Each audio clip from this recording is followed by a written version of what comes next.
Dala mi je moja majka stara izbledelu sliku iz ormara. Čuvala je godinama, govorila sa njom u noćima kad je bila sama. Kad joj dugo nisam dolazio, kad je nisam obilazio, crno-bela fotografija i u njoj slika moga lika. Sa njom je u rukama bila, u samoći gde sedila i sedela. Sa njom je jutarnju kafu pila,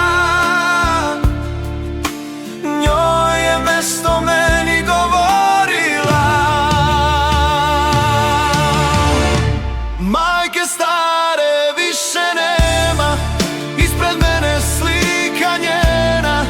Govorim joj, pitam je, da li si znala, moja stara, da ću i ja kao i ti tvoje reči, tvoje oči tražiti,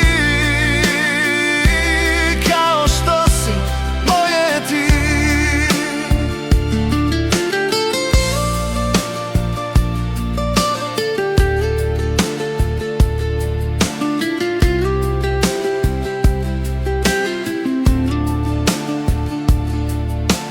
Da ću i ja govoriti i plakati kao i ti. Da ću sa slikom starom kafu ujutro piti. Da ću sliku tvoju ljubiti,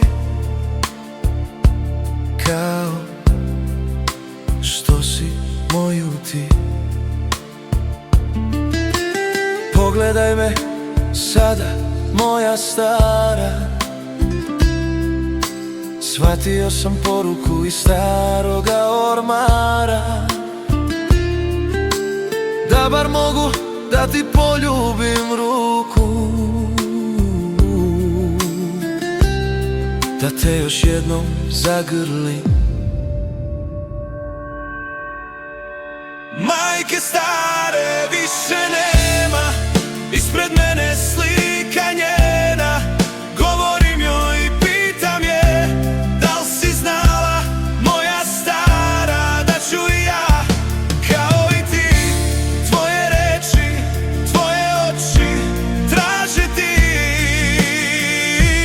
kao što si moje ti.